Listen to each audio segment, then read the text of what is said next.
Okay, hi. So today I'm going to be talking about the nonfiction I want to read in 2023.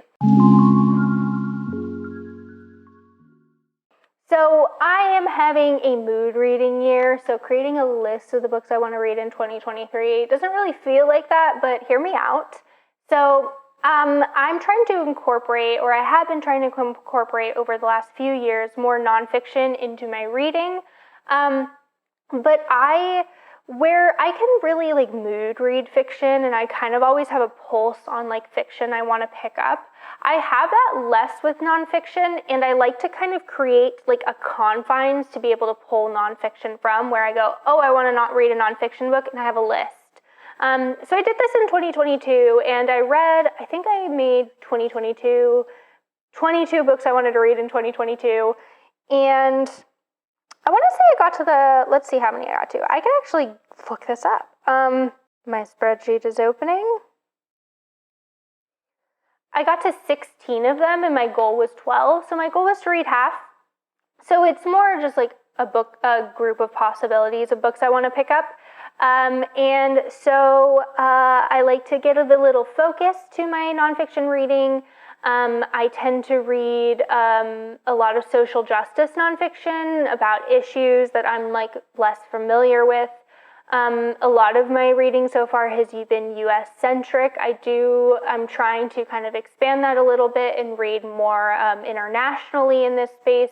I don't read a lot of memoirs, but I do see the value in them. So some of these are memoirs that I want to get to. And then I have a few fun ones because most of the nonfiction I read is not fun.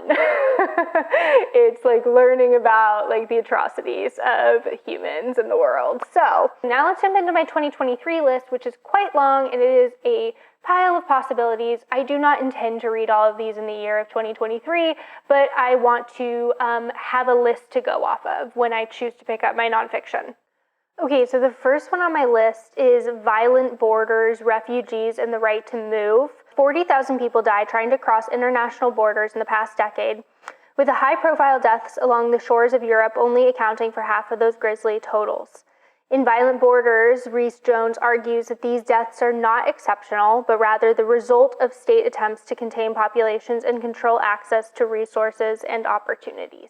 Okay, so that one sounds a little bit more internationally focused. The next one is a little bit more American focused. It is They Were Her Property, White Women as Slave Owners in the American South, a bold and searing investigation into the role of white women in the American slave economy, which is a perspective on slavery that I think will be interesting to read.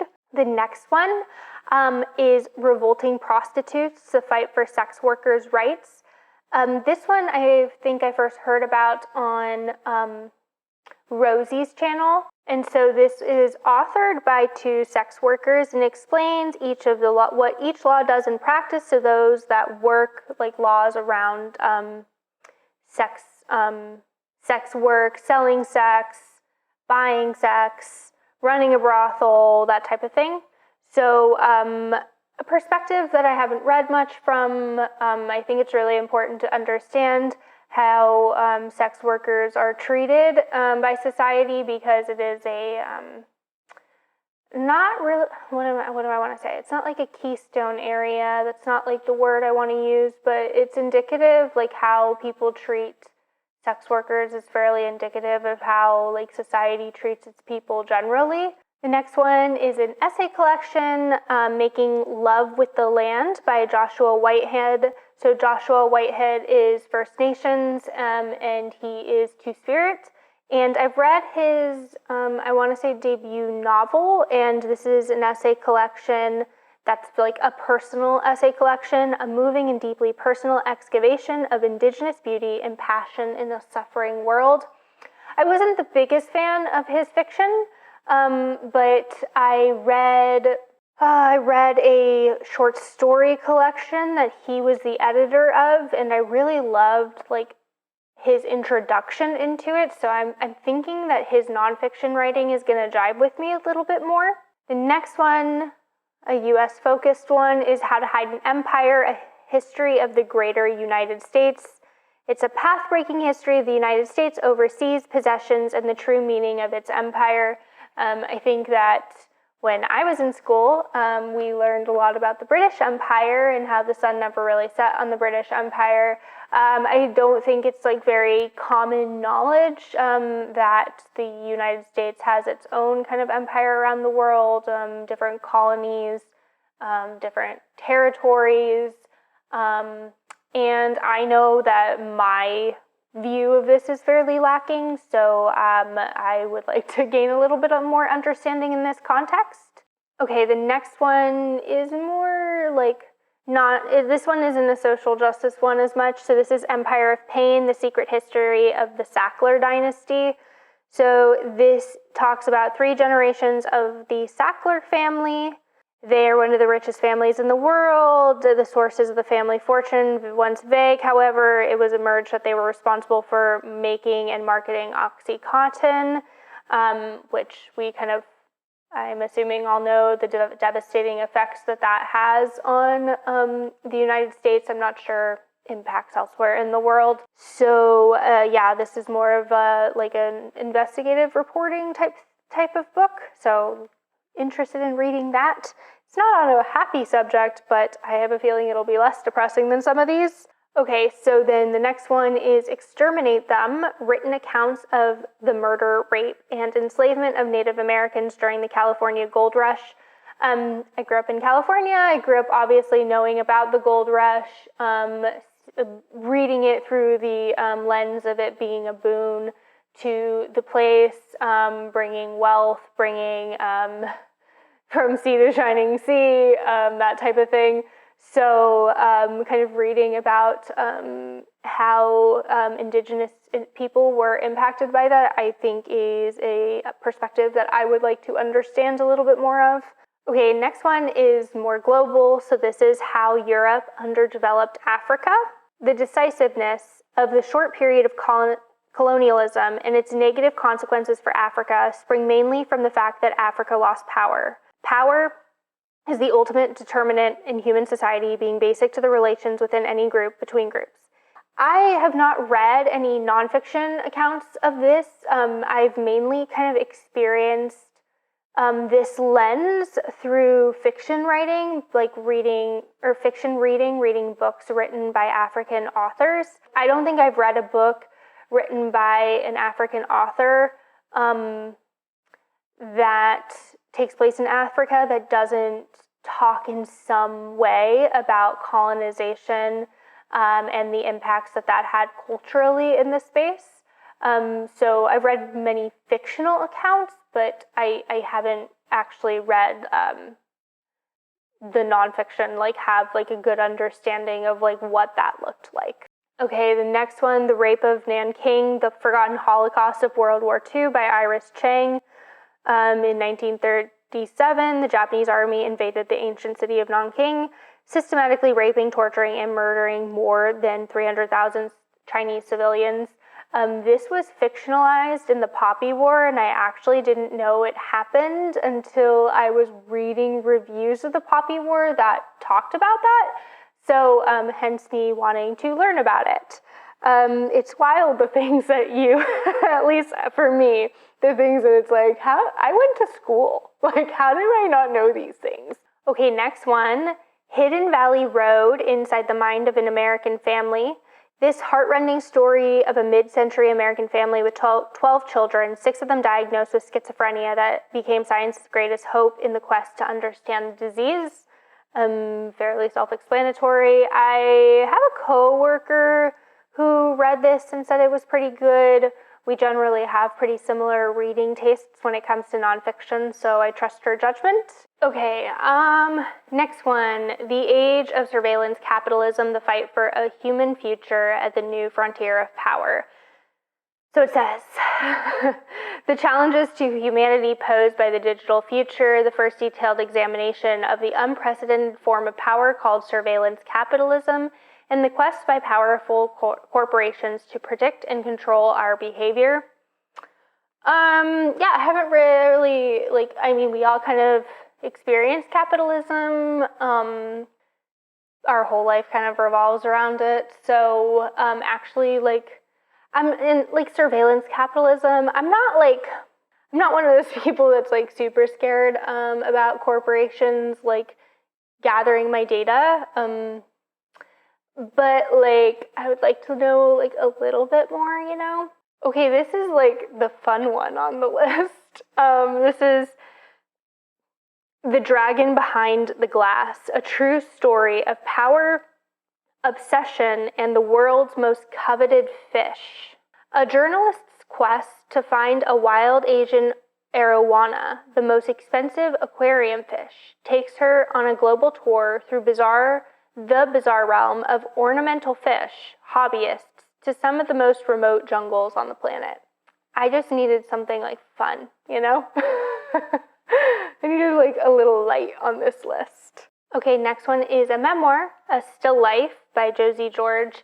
I think I originally heard this on Mercedes' channel. The author lives with a chronic illness. Yeah, I think that just Mercedes, when she talked about it, really like talked about how beautiful she found it, and I am interested in reading it. Next one is Sea People, The Puzzle of Polynesia. This says it's a thrilling, intellectual detective story that looks deep into the past to uncover who first settled the islands of the remote Pacific, where they came from, how they got there, and how we know. All right, now we're sprinkling in more memoirs. So this one is Minor Feelings, An Asian American Reckoning by Kathy Park Hong. Poet and essayist Kathy Park Hong blends memoir, cultural criticism, and history to expose the truth of racialized consciousness in America. Binding these essays together is Hong's theory of minor feelings. I heard good things about this maybe a few years ago when it came out. I was less interested in memoirs when it did. I'm trying to get more into them. I'm just like a bit specific on the types of memoirs I like to read. Okay, next one. I believe someone commented on one of my videos and told me I should read this. This is How We Fight for Our Lives by Saeed Jones, from the award-winning poet. This is a stunning coming-of-age memoir written at the crossroads of sex, race, and power. I feel like someone or multiple people have commented on my channel that I should read this. Okay, next one, not a memoir, Sex Trafficking, Inside the Business of Modern Slavery. Every year, hundreds of thousands of women and children are abducted, deceived, seduced, or sold into forced prostitution, coerced to service hundreds, if not thousands of men before being discarded. These trafficked sex slaves form the backbone of one of the world's most profitable illicit enterprises and generate huge profits for their exploiters. It keeps going. I'm not going to keep going on, but this is just an area of information that I don't know really anything about sex trafficking. I had a friend in college who wrote her thesis on this and was like very passionate about it. But I haven't read anything. I don't really know too much. And so hoping to, like I keep saying, fill in that gap in my knowledge. Okay, back to memoir with The Yellow House by Sarah M. Broom. In 1961, Sarah M. Broom's mother, Ivory May, bought a shotgun house in the then promising neighborhood of New Orleans East and built her world inside of it. It was the height of the space race, and the neighborhood was home to a major NASA plant. The post-war optimism seemed assured. Blah, blah, blah. The Yellow House would become Ivory May's 13th and most unruly child. So this story tells 100 years of her family and their relationship.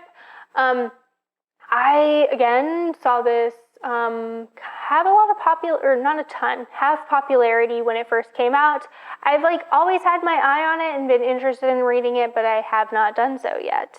Okay, American-centric one again. So this is Evicted, Poverty and Profit in the American City. This follows 8 families in Milwaukee as they struggle to keep a roof over their heads. It transforms our understanding of poverty and economic exploitation while providing fresh ideas for solving one of the 21st century's most devastating problems in America. I have quite a bit on this list. There's no way I'm getting to all of these this year. And then this one is A Measure of Belonging, Writers of Color on the New American South. So this is an anthology of essays. I like reading short story collections. I like reading essay anthologies, so this felt like a good fit for me. Okay, the next one is Palestine Walks, Notes on a Vanishing Landscape. So I tried to read a book about Palestine a few years ago, and I DNF'd it.